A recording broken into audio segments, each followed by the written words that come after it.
All right, greetings again and welcome. Welcome to the ADB Circular Economy Webinar Series. This is our fourth series. Those of you who have not been to this webinar series before, just to highlight that this is a knowledge platform practically to help sharing best practices in circular economy and also to discuss emerging issues. And the goal is to provide support on policy to our member countries in the Asia Pacific region and to support developing innovation, developing partnerships and solutions to accelerate the circular economy transition in the region. Now, those of you who have missed our previous four webinars, you can go to our data room, click here, and there will be a link also on the chat and find out what you have missed. Okay, so today we are very, very pleased to be able to have this soft launch of the Circular Plastics Economy e-learning course. So when we designed this course, and obviously plastic circularity is very, very interesting to a lot of people. There's been a lot of programs and funded by various agencies, including inside ADB, to address plastic pollution issues in the region. And to meet the demand and to also help supporting developing effective policy and to support implementation of policy effectively, we designed this webinar, the e-learning course, and it's free thanks to our support from the Incubation Network, available to all of you on our website at the moment, and it will be available also on ADB and ADB website, e-learning website later on when the infrastructure is ready. And in fact, I also want to acknowledge ADB I don't know, Derek, you're there, for incubating this idea earlier. In fact, we have developed the Introduction to Circular Economy e-learning with ADB which also will be available at ADB with e-learning. Now, we're very happy to be able to partner with ADB Circular Economy Working Group in this soft launch. And of course, my name is Wen Liu. I forgot to introduce myself from STEAM platform, and I also a consultant for ADB. On behalf of ADB, I'd like to welcome you all. And can you go to the next slide? Now, I just want to spend 2 minutes to introduce the course, a quick overview. First of all, just to lay out these circular plastic economy framework, you always follow the life cycle thinking. So from the extraction of natural resources, including the agricultural production of agricultural crops to produce materials, and in case of plastic, usually the raw material is extracted from oil and gas. And in the case of bioplastic, it comes from the agricultural production such as cassava, corn, and sugar. And then the material gets processed and compounded to produce plastic products, plastic packaging, and product gets distributed for use and consumption and after use. So after use, the critical problems now is after use, what do we do with it? We usually, in the waste management, usually there's 3 R. So I got 3+1 in this case, reduce, or always reduce in order to be more sustainable. Reduce also include refuse. If you don't need, for example, any packaging, you refuse. And the reuse, there's an very strong emerging trend on reuse practice. And we will see a case study also here today by one of our instructors. And recycle, we always hear the term recycle. So our instructor will also explain you the different type of recycling and also the impact of recycling using life cycle assessment. And of course, when you can't recycle, when you can't do the rest, you recover waste to energy and also compostable plastic to regenerate back to natural resources again. So, and I am very excited to have 6 of our instructors here today. Next slide. And we will start with Diane Archer from the Stockholm Environmental Institute. She'll cover global policy trends and social inclusion, especially on the informal sector and gender aspects. And our instructor, Christina Ho, will highlight on the role of the government, how her government has been very instrumental in transforming her region into one of the world leaders in circular economy and waste management. Then we'll introduce our practice from Thailand, represented by Oratai, on PPP, the very interesting and exciting partnership called PPP Plastic. It's a public-private partnership alliance, and she will also introduce the entrepreneurship ecosystem. Then Anna Atkin will share with us business models, barriers, and enablers, and her holistic approach in the whole circular economy practice, including plastics. Then there will be a highlight on a case study. Some of you who have missed our second webinar, Amy Song, she has presented a case study on e-commerce, an innovative business model for e-commerce reusable model. And welcome her back again. And she's now based in the Netherlands. And finally, I have Professor Viganda from Kazasat University to highlight on technology innovation and also sustainability assessment. So now let's welcome our instructors and panelists.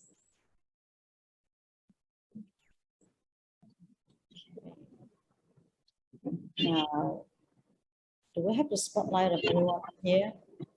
Just want to see. Okay, let's go to Diane. Hello, Diane. Hi. Hi. Yeah. So yeah, Diane. When I started this course and I contacted your organization in particular, and I was particularly interested in your work as a lead author together with UNESCO in the study of the social inclusion aspect of the plastic circularity, in particular, the study in the developing world, including India and Thailand, on the informal sector and gender role in plastic circularity. Would you like to share some of the highlights of your course? Sure. So let me start by sharing my screen. So my course focuses on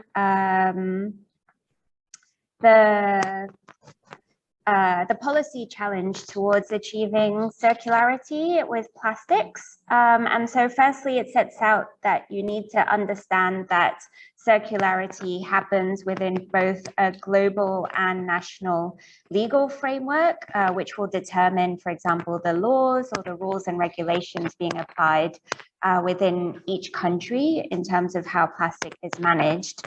Then there is, of course, the issue of technology and the extent to which a technology is available in each country to achieve the circular economy with regards to plastic. And the final element is changing people's behavior as well, because there is only so much recycling we can do.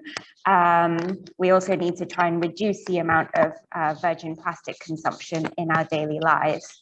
So in the course, we talk about regulatory frameworks or policies that deal with the production side of things, the amount of plastic that's used, for example, in product packaging. We also talk about policies that try and regulate consumption of plastic. So, for example, banning single-use plastics or plastic bags. And then we also talk about waste management downstream with a particular focus on the informal aspects of waste management, which is really relevant in the Asian context. So the course draws on a couple of case studies from Thailand and India, and explains how we can start to move towards achieving an inclusive circular economy where we recognize and integrate informal waste workers into waste management systems. So just briefly, this section focusing on informal sector contributions to waste management draws from the Closing the Loop studies, which were carried out by SEI with UNSCAP, which had a case study in Pune, a case study in Bangkok, and then a regional policy guide that tries to draw policy recommendations for Asia about how to ensure more inclusive waste management. There's also a case study more in depth on the role of informal waste workers in Bangkok, with a specific focus on gender and health and safety aspects and income and the socioeconomic aspects of working as an informal waste trader. But I just want to highlight a couple of facts and figures. For example, our study in Bangkok showed that in a single district of Bangkok, one of 50 districts, informal waste pickers were collecting almost as much recyclable plastic as the municipal garbage collection crews were doing. So this is a huge contribution to the formal waste management sector, and it needs to be recognized because it is helping municipalities to save a lot of money. If there is a parallel waste stream that is being managed informally, that is waste that doesn't have to be dealt with by the municipality, saving money, also saving greenhouse gas emissions as well. So it's a huge contribution that we need to recognize. And this recognition should also extend to ensuring that informal waste workers have adequate access to social welfare services, equipment to protect themselves from injury or contamination during waste collection. There's also examples, so from Pune, the waste workers organized into a cooperative and then were hired or contracted by the municipality to be the waste workers for the city. So this is an option for a more inclusive waste management approach. And then, of course, to make the job of waste managers easier, we need to address consumption behavior. So, for example, ensuring that there is more waste sorting at household level before it goes into the bin as well. So this is just a brief summary of what you can learn through the course, and a couple of links below if you want to download the presentations as well. And I'll share those in the chat. Thanks. Excellent. Many thanks, Diane. It's brilliant. So you can find out our speakers profile in our website as well. So let's take a look at the chat. Like Christina, we go back to our panel again. Yes. Hi, Christina. Hi. So I'd like to introduce our next speaker, Christina, based in Taipei. So she will share with us her agency, the Environmental Protection Agency, the role of the government, how she's actually leading the waste management transformation in the EPA. So look forward to hearing some of the highlights of your practice, Christina. Really happy to have you here. Okay, thank you, Lorette. And today I just want to share the experience of my countries. For our environmental protection administrations, our law, we have to just enact the laws and the regulations. Now we have 14 different kind of industries they have to prohibit or even to ban to use for the single-use plastic products. And also we just drive many incentives or even for the budget to subsidize this for the industries. They can help us to driving the forces to make the policy more effective. And also we encourage our business that have innovative the business new models. Like we need condition, but we don't need the conditioner. And this kind of leasing instead of buying, lots of just in the schools, in the communities, now they just apply the principles. And also that's quite important for us is the second stage, that's for the recycling. Because in our countries, the recycling rate now is over 60s. That's pretty high. But for the past 2 years, we have faced the challenges about the pandemic. So the single-use plastic recycling rate is not so high, it's only 45. So we just had to put much more recycling system, and even for the incentives for all the multi-stakeholders to face the challenges and then make the plastic products can be recycling easily. Only we can recycle the materials can be more good to qualities and even for the pure. And that's will be easy for us to do the circulations. So we just encourage our industries that can cooperate with our government to set as an alliance because our country is very famous about the supply chains of all the world. So even upstream, downstream, or even for the different kinds of industry, especially for the electronical industries that use the plastics as part of the products. We just let them to try to find more quality for us, then we can do the certifications or even with the verification system. Then they can just reuse or recovery. Then we hope we can just enact a roadmap we would want to create is a secondary materials market. And the last stage is about the redesign.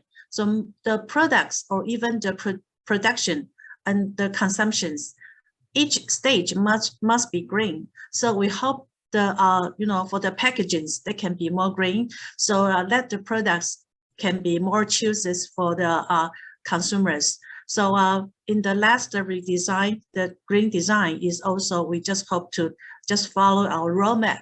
We want to build the countries can be more green. And this is a very short briefing summary of my course. You can just check more information from my video, or you can just download for my QR code. Lots of information and slides is in there. Thank you. Sorry. Hi. Thank you very much, Christina. Thank you for sharing. It was very comprehensive. Oratai? Let's see. Hello there. Oh, there. I can't see the face. Okay, hi. Go here. Good. Hello. Hi. Let's see. So you're the person I go to when I try to make high-level contacts in Thailand in the circular economy, and you also, in addition to supporting the TEI, the Thailand Environmental Institute, and you actually also very much involved in starting the PPP alliance, right, in the early days, and you managed to get TEI to serve as a secretariat for that as well. So yeah, can you help share with us some highlights of your course? Yeah, my pleasure. Focusing on PPP and ecosystem development. Thank you so much. So I will be presenting, module 6 of this e-learning course, which is on public-private partnership and entrepreneurship ecosystem building. There's an audio problem here, I think. Do you hear me okay? Yeah. Okay. Okay. Yes. So my course will be on, module 6. It will cover the overview of plastic supply chain, and I also will briefly touch on the. Can you come closer? I'm not sure whether it's my issue. You went far away again. Come okay. Is it okay now? Is everyone hear me okay? Still not very okay. loud, but I don't know whether it's. Okay, maybe it's just some computer, so I'll just speak louder. So it will, cover the overview of plastic supply chain, and also I will introduce the entrepreneurship ecosystem in plastic circularity, and the course will highlight the role and impact of public-private partnership. In the highlight, I will share with the attendees on how to bring this entrepreneurship element into action with the effort of public government partner, and also private sector. So it will cover on how we build the ecosystem. So you will see step by step and our impact. It will cover the policy intervention that we invent, and also cover on the financial instrument, which is very important element to really implement something. And we'll show you the impact of only for, it's been estimated for only about 4 years. So we will have huge impact due to this collaboration. And my course will also focusing on and show you on how this PPP Plastic, which is an association of mostly private sector, they are involved in the national official policy making governing body. So PPP Plastic is also the head chairman of the working group under the National Plastic and Electronic Waste Management Subcommittee, which is a subcommittee of the National Environmental Committee. So those will be the highlight that I will show in Module 6. And also there will be some clear impacts on what we have achieved so far in the 4 years. In the meantime, if you would like to hear more or learn more about the PPP Plastic, you can contact me directly here at this email address. We also have produced a brochure of PPP Plastic in English and in Thai, of course. So you can scan the QR code here, and also on the left QR code is our website at TEI. That would be my introduction to the course today. Thank you. Thank you very much, Oratai. I like the QR code context, very convenient. Okay, so Anna. So when I think of holistic strategy, I think of Anna. You're an advocate of holistic thinking for business strategists and government. Very much so. So you're going to highlight a little bit on your course today on business model, barriers, and enablers. Yeah. Thank you, Lorraine and ADB for inviting me to participate in panel. Just a second, let me share my screen. Okay. Am I sharing the correct one? Yeah, you can see. Oh, good. Okay, I am going to share a little bit about the course, Module 4. It's about circular business models, barriers, and enablers for circular economy. And a bit about myself. I'm a managing partner and consultant in Inceptory.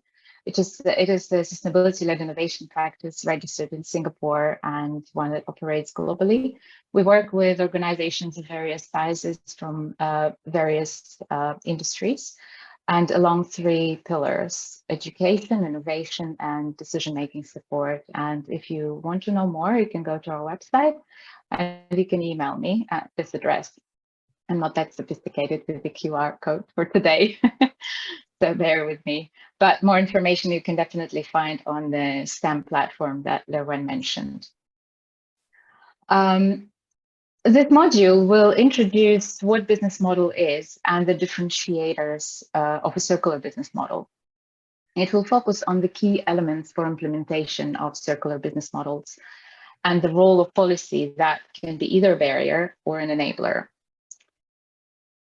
And a circular economy is a model for sustainable production and consumption, which goals are lengthening the useful life of products, reuse, repair, remanufacturing, and recycling. And it essentially strives to achieve 3 aims: to eliminate waste and pollution, to perpetually circulate products and materials in the economy, and to regenerate nature.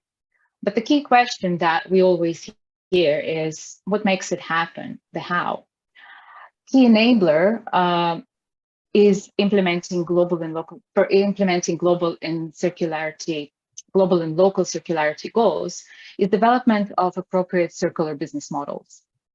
And business model is defined as the rationale of how an organization creates, delivers, and captures value while interacting with its stakeholders across its entire value chain. More specifically, we can ask what is needed to transform current business practices into circular business models. What are the mechanisms by which business models can help the adoption of circular economy in an economically feasible way?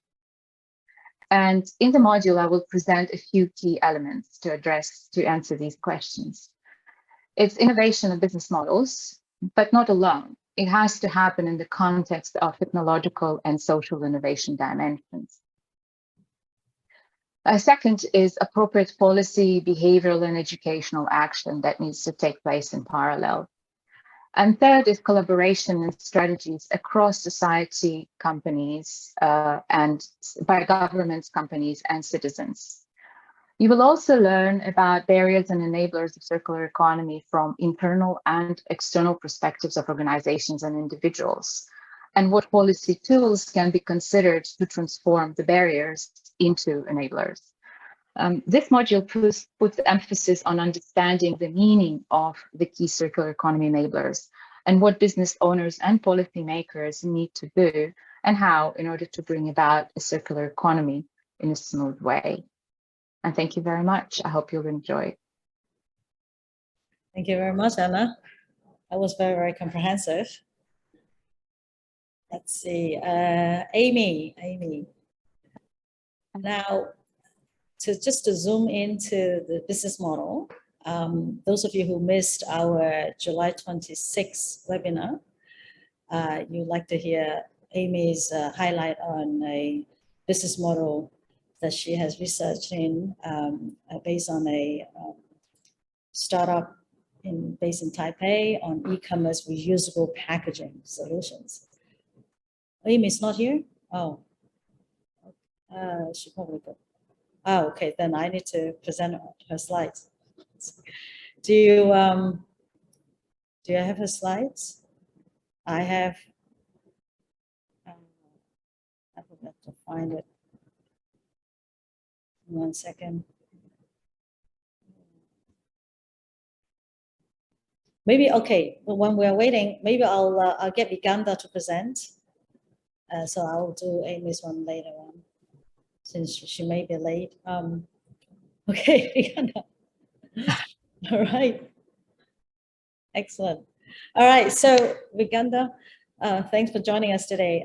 So Viganda come from Kansasat University, one of my favorite universities in Thailand. And the university has a very impressive sustainability engineering research unit, provide a lot of support for the Thai government in circularity, circular mark, and sustainability impact assessment support. And Viganda, I like your life cycle assessment approach and some of your amazing research outcomes. So look forward to your highlights here. Okay, thank you for let me join this event. And for the module that I will show today is the module 3 about the plastic life cycle, value and supply chain and the impact. So it's quite a little bit technical module, but I would like to simplify that what we highlight in the module.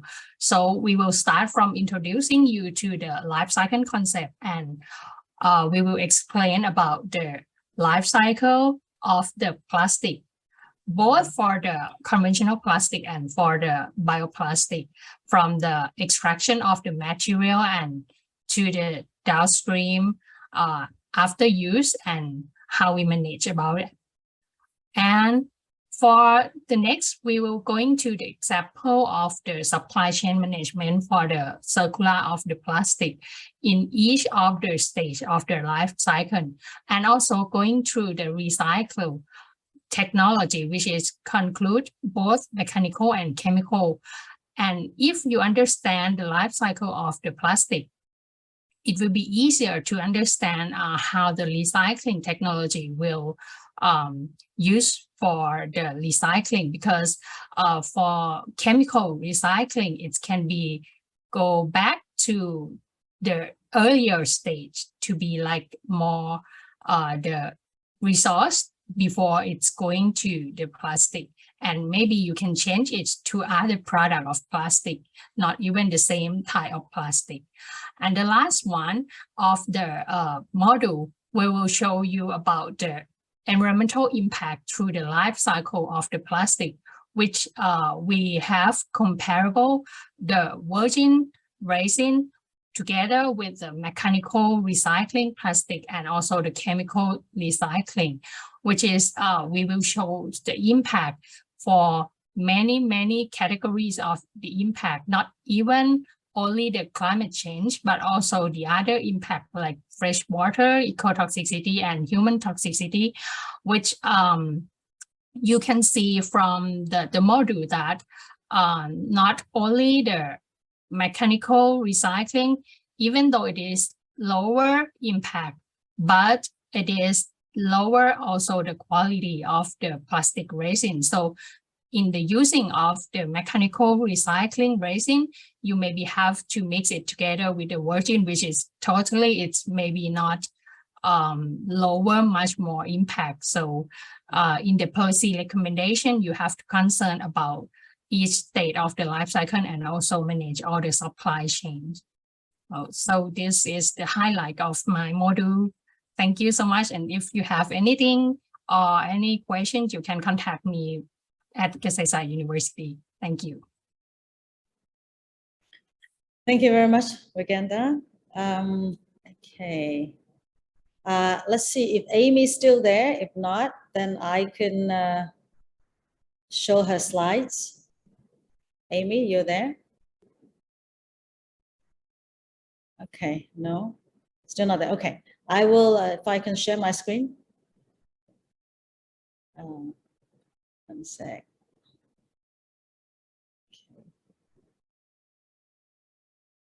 Okay. So those of you who missed her talk a month ago, and she did a case study on circular business model based on a company called Package Plus based in Taipei.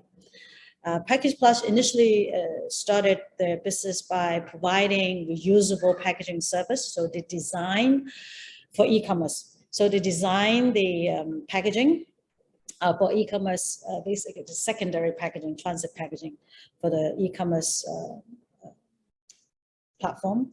And so they design, they produce, and they rent the packaging to the e-commerce platform. And they collect and clean and store and redistribute the packaging. So keep the secondary and transit packaging in circulation in the entire e-commerce practice.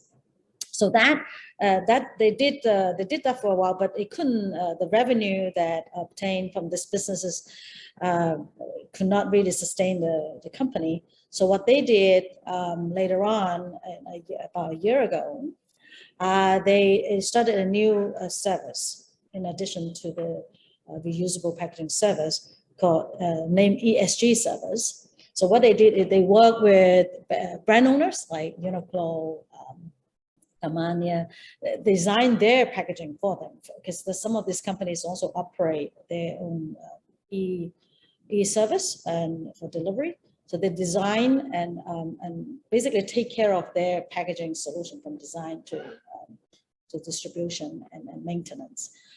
So basically it's called the B2B sustainable supply chain management for them.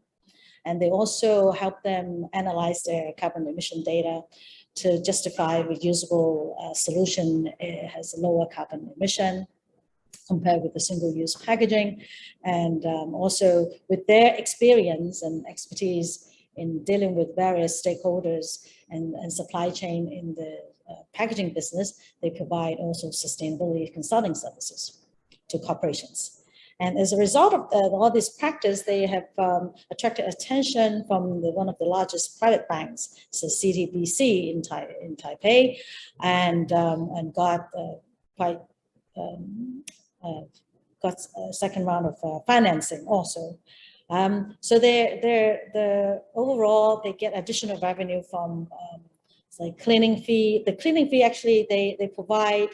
There's a social element to the ESG is that they provide jobs to the underprivileged community, the disabled community, and sponsor those disabled underprivileged communities. Compensation is paid from the sponsorship from other corporations. So that they could lower the cost of the entire operation and at the same time provide jobs for the community. And they produce the packaging and design and produce packaging, and also from investment from private banks. So that's her sharing. She called this business model 2.1 in external intervention. So we'll post her video also on our website later on. Okay, now. So we have a very active dialogue in the chat board. So, okay, now, any questions? Any questions for the audience? If you like to voice out in addition to typing to our instructors here. But let's also thank our panelists for sharing their very interesting and comprehensive views on the different aspects of the plastic circularity. So if you want to raise your hand, you can raise your hand. Let's see how we manage this.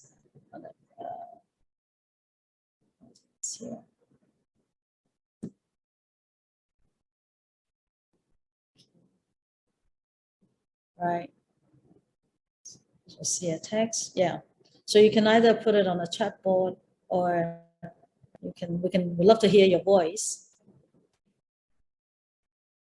Thank you. Rakesh, you have a question about procurement. Rakesh? Yes, doctor. Yes, doctor. It's a little bit loud here, so I thought I'll just text in the chat box. I think that's a very important question. Would some of our panelists like to address that?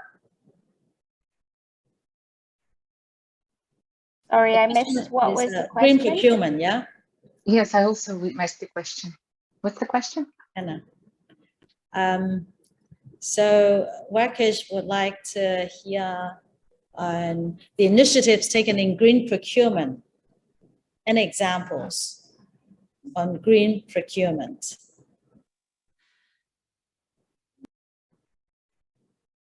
Maybe Christina, maybe and you have probably a good practice on that. Yes, I can share some examples in my countries. All the governments, our photocopiers, or even the light, and all the, even for the furniture, some of the furnitures, we just put that must be green, and all the procurement, we just ask it's force all the procurement must be set in the regulations. So just like a Thai power company, they just cooperate with IKEA, and their office, they are all changed to rent, to leasing all the furnitures year by year. So all the repair industries and the opportunities will be good for the business. So it's very good for us to find the different kind of products can be green, and we'll just put in the regulations that people can select. And this will be good for us to have the green consumption and for the green production. Oratai, do you have any example to share in Thailand, whether there's any green procurement practice in the government? Mm-hmm. Yes, it's at two levels. So first of all, TEI as an NGO, we actually have developed these green labels for sustainable products in Thailand, and we help promoting this as well. We also are involved with the policy on green procurement. So Thailand is similar to what Christina just said in China. The government of Thailand also have this policy measure on green procurement. So they have process that all the procurement has had to be followed to ensure that the procurement is like more sustainably. So we do have the same practice here as well, and we are trying to promoting this in at other entities, stakeholders such as private sector. So through TBCSD, the Sustainable Business Council for Sustainable Development, which is TEI is the secretariat, and I also work on the secretariat team. We promote this green procurement, green meetings, and also green building, within our companies, which right now we have about 43 largest company in Thailand as a member. So that would be like example from my side. Thank you. Yeah. So Oratai, I remember Thailand has launched a circular mark just a few months ago, right? So that's also relevant, right? Yes, those are relevant initiatives, and we actually have many other projects as well. You know, like following the international practice on carbon neutrality, Thailand practice as well, and also EU Green Deals. There are several of many projects that related to this label marks as well too. So yeah, it's like we wish all the detail. Yes, but you're correct. Excellent. Well, I think there's a very active dialogue between Diane and on the, and there's an what was the other question? On the single-use, phasing out single-use packaging, and also the social aspect of the. So Diane, you want to maybe, I know you've been very active typing. Crispian, like, yeah, I think just in relation to Crispin's question, there are definitely challenges in terms of like the lifestyle and the working conditions for the waste collectors, but we have to distinguish the types of waste collectors as well. So for some of them, it's like a small business and they've invested in a cart, motorized cart, and they have, for example, regular households where they go and buy recyclable materials off of them and then sell it at the aggregators. Who then sell it onto recyclers. And then there are those who operate more as scavengers on foot, and they deal with much smaller quantities, and this is more of a sort of last resort livelihood option as well. But I think in all cases, there's definitely more that can be done to support informal waste workers in terms of equipment, for example, and recognition, firstly, of their work. I think too often they're looked down upon as people who are going through rubbish bins and therefore, you know, on the margins of society and so on.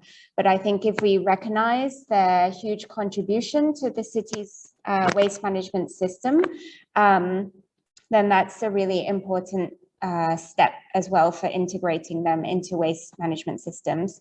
Of the waste collectors we interviewed, only one person belonged to a cooperative or any sort of member organization, and I think many of them prefer to operate independently, but at the same time being part of a cooperative, for example, as has happened in Pune, has offered them larger livelihood opportunities and more secure income because they are contracted by the municipality. So I think it's a case of working with the individual workers to see what they would like and how they can best be supported. Fantastic. And anyone else like to address this issue, the social issue? Well, I had a comment actually that I was thinking, and I didn't do research, so thank you, Diane, for clarifying. Are actually people who occupied themselves with collection and waste separation, particularly that video, Lerwan, that you shared a few days ago. I didn't get the perception that everybody necessarily are particularly happy doing that work because it's dangerous, it's hazardous. There's no, it's not set up, there's no formal of anything. They don't get proper pay or good enough pay, barely can support their families. And what are the reasons that people kind of forced to do that? And can we create a different system for them whereby they have access to better jobs, better paying jobs, more dignified jobs that are less hazardous? They have maybe if they are happy to do that, what kind of protections they have, what kind of insurances they have. And so I think that requires a much broader, again, view, more holistic view of how do we change the system that created those conditions that people have to perform this work. So these are just my thoughts, and I put them there. Now I don't have, I haven't asked people whether that is the case or not, and I see that Diane did reply. So thank you for that. Thank you. Thank you. We have a lot more questions. We have about 10 minutes left. So we can, this is a very big topic. Actually, I have a lot of thoughts on that too, but let me move to the next question, just to make sure everyone get their question addressed. Can you give some insight on behavior change in circular business? What are the challenges?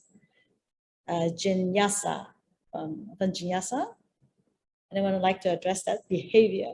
Consumer behavior change.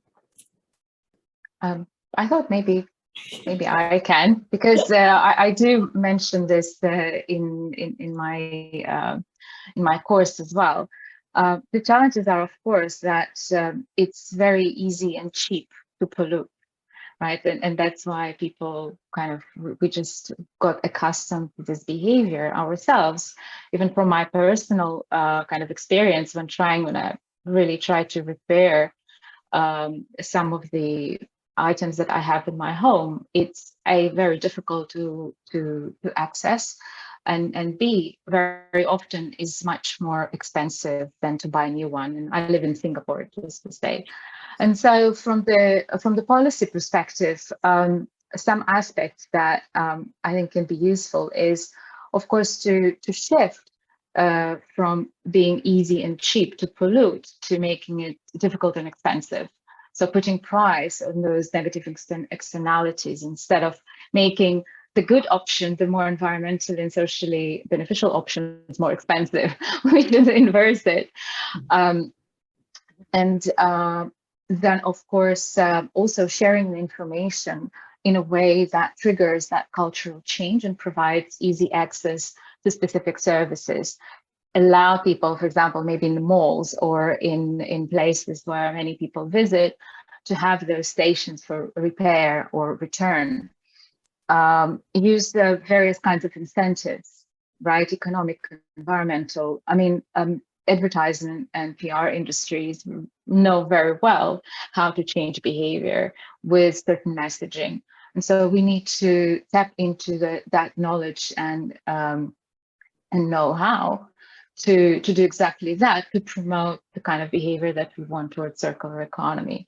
And again, that will require collaboration between companies and municipalities, for example, or cities, to mainstream the behavioral change for various products.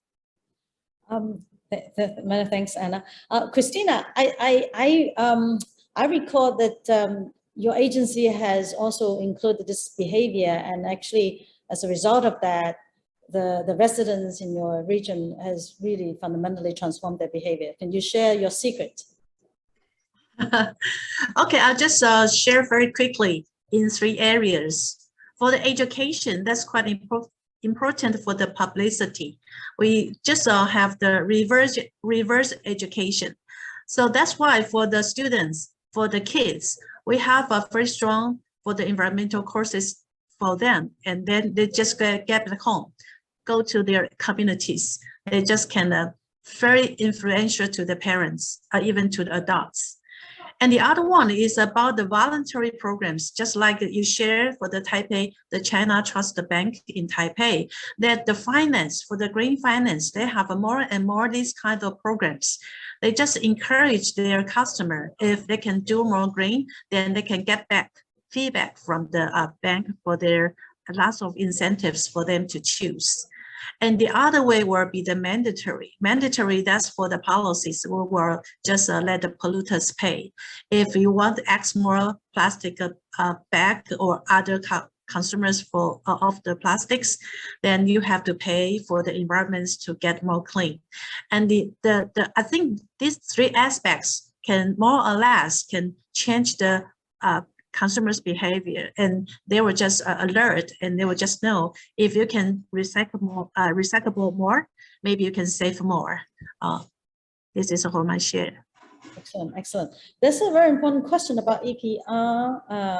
Let's see, to go back to that question. I think this is important that I like to highlight on. With the recent enactment of the EPR Act in the Philippines, this is from Nien, are there any other neighboring countries within APAC that has a similar law that we can learn from, particularly how to adapt their current business to managing responsibly the entire life cycle of their product? This is a very important question. Who wants to address?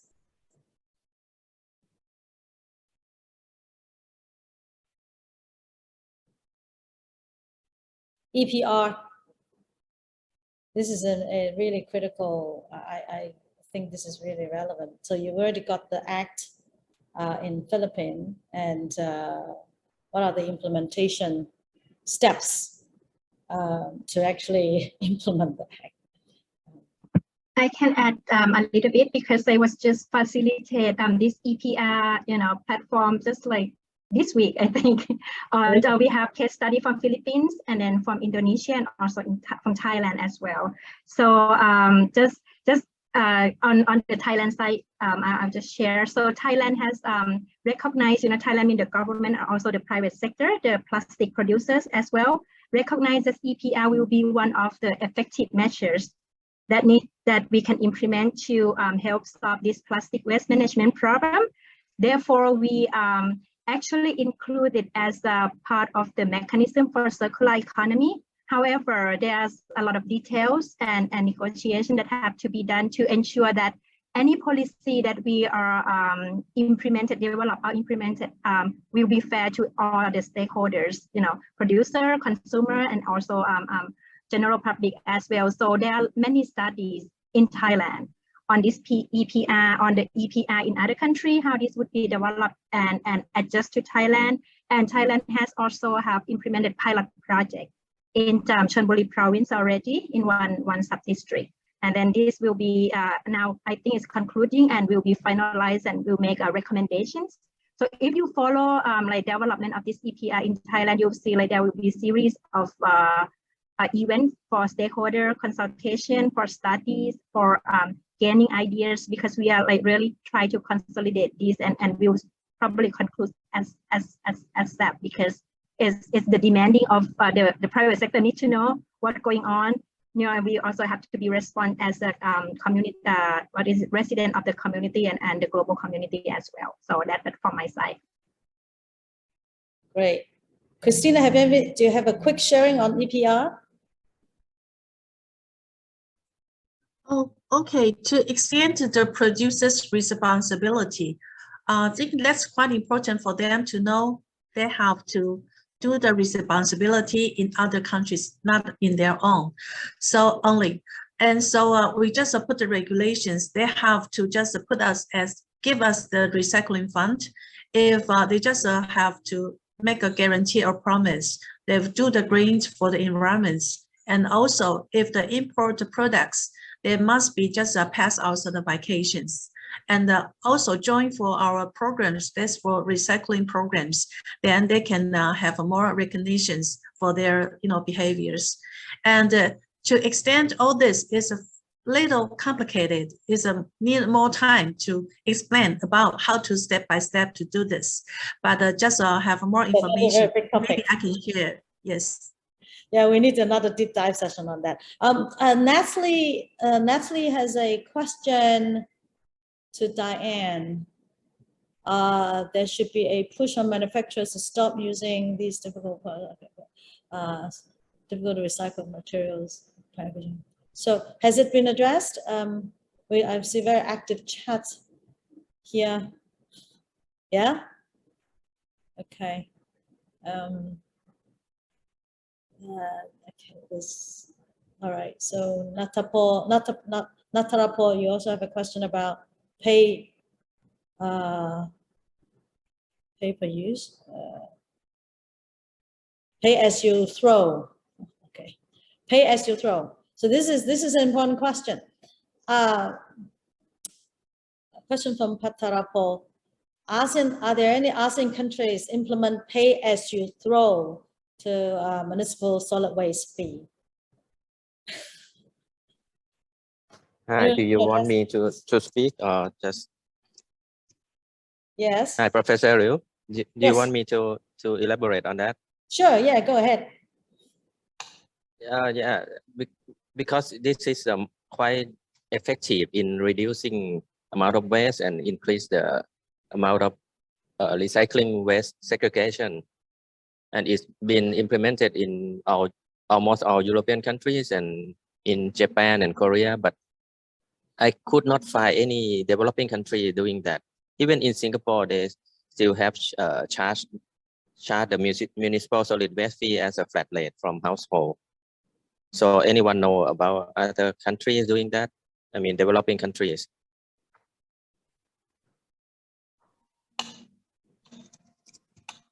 Anyone want to address that? It is important.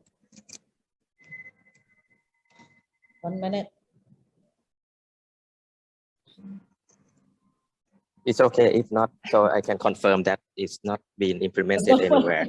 I can't think of an example apart from the one I mentioned, and if Kunpatrapol, if you could clarify which municipality, I can't remember which one it was, and apparently it's no longer allowed to do it. But I guess the other side of a pay-as-you-throw approach is it can encourage fly tipping. So people they don't want to pay for having more waste, and so they'll go dump it in the forest or something like that. We see that happen quite a lot in the UK, where you have to pay for large waste to be disposed. For example, if you have an old fridge, you have to pay the municipality to collect it. So people will just go throw it away in the countryside instead, or just leave it on the pavement. So that's a risk from a pay-as-you-throw approach. So Terry has an answer. Thank you. Going in the Pacific, like RMI. Terry, would you like to share that? Hi, I'm Terry from ADB. Yeah, nice to meet all the people. Hi. I think the short answer is yes, yes or no. In some country, the Marshall Island, is Republic of Marshall Island, RMI. The part of the surface zone actually is like I'm not sure can I compare with Taipei, but they have to pay the bed fee. So it's like more you generate more waste, you have to pay more, but it's not for the entire country. So we are supporting them to expand, to remediate and improve the system, and then that will definitely be taking account. And then, yeah, and then I also echo that the EPR is very important.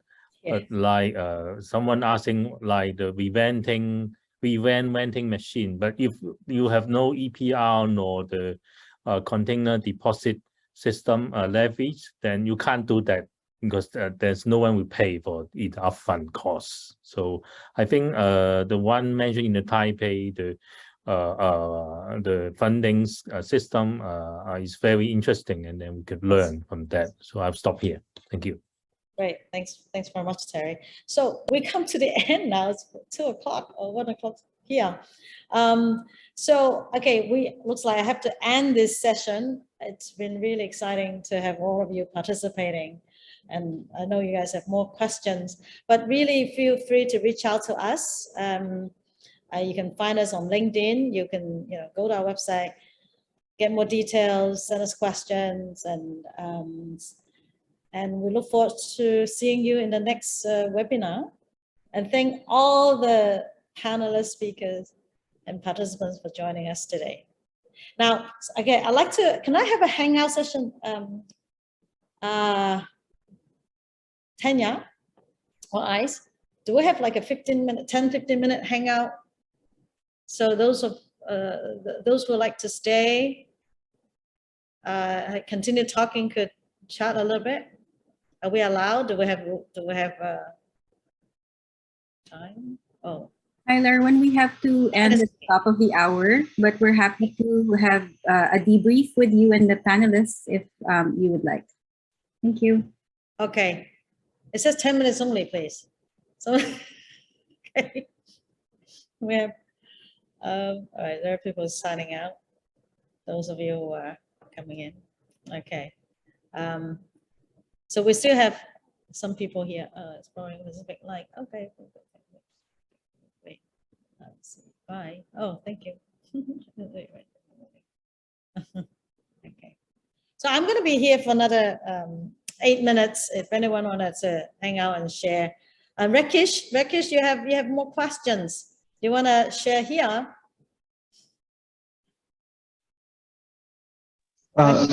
Yeah. Yeah. So I able to hear me? Can't hear you. Are you able to hear me?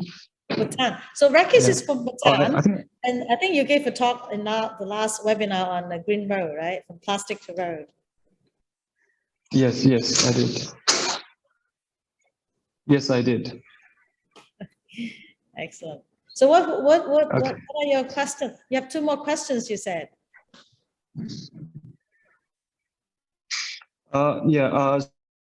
So I agree with Christina here when you talked about the EPR, because I think we are really importing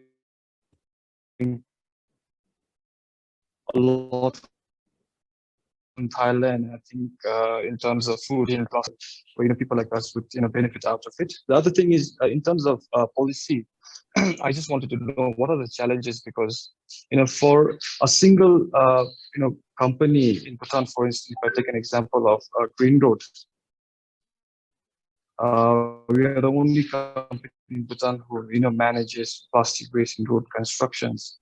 But then again, there are some restrictions from the government to support and promote monopoly businesses.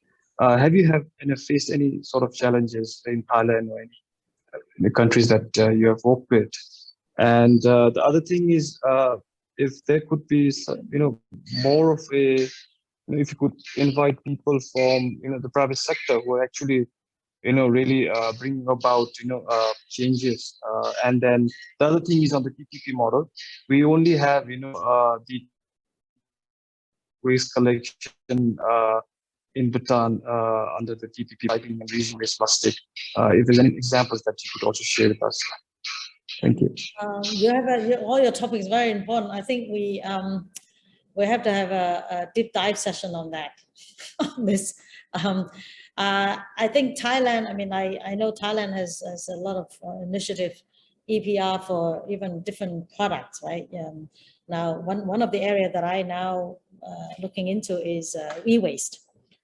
They call it WEEE, waste of electronic equipment.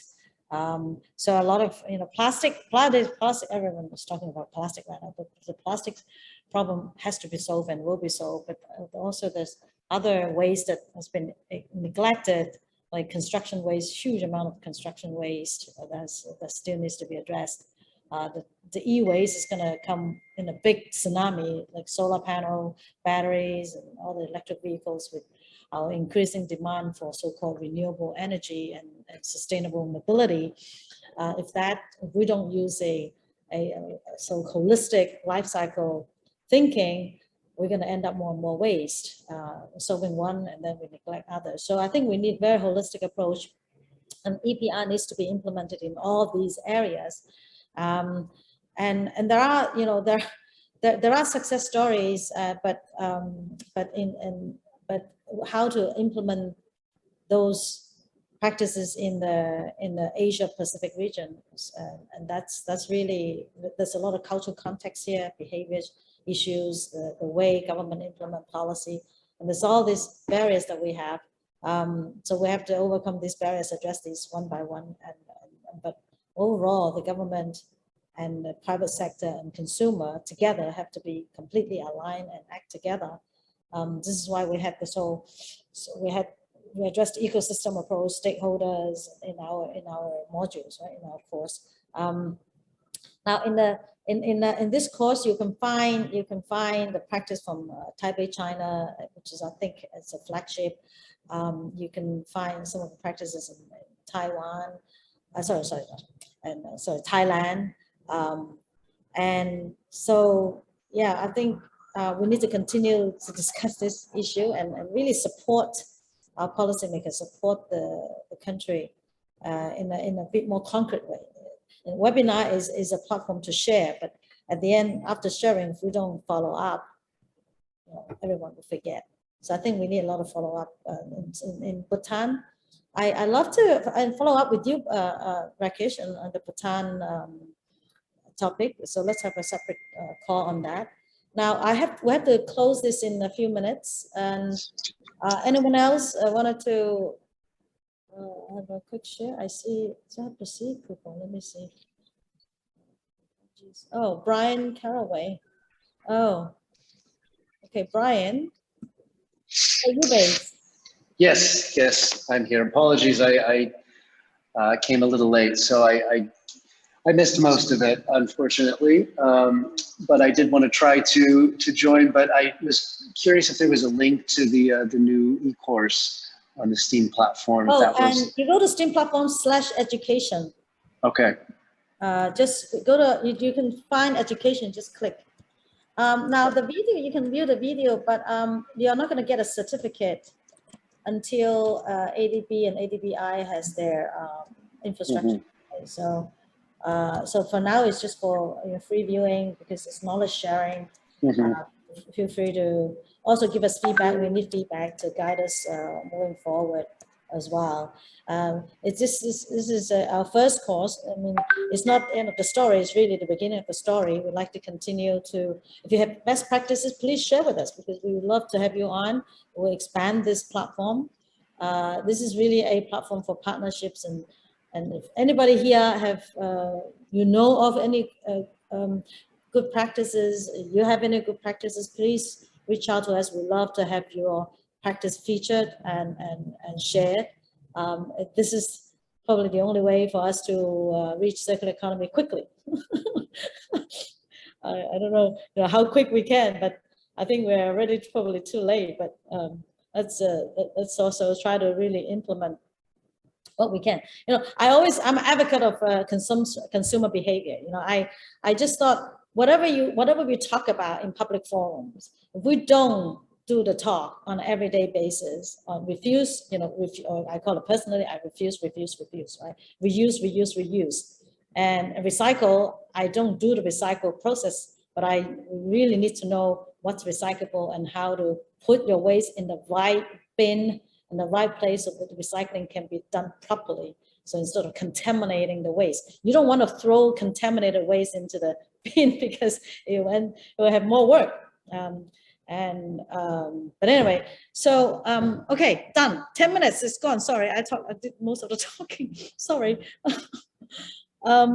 Erin, everyone, so ADB team, Tanya, Bobby, everyone here, thank you for your support. Eyes, thank you very much for your support, making this happen again. It's great working with you guys. And thank you all for supporting this forum as well. Tanya, yes. Tanya's very active over there. Okay, I'll see you guys in the next event. Have a wonderful day.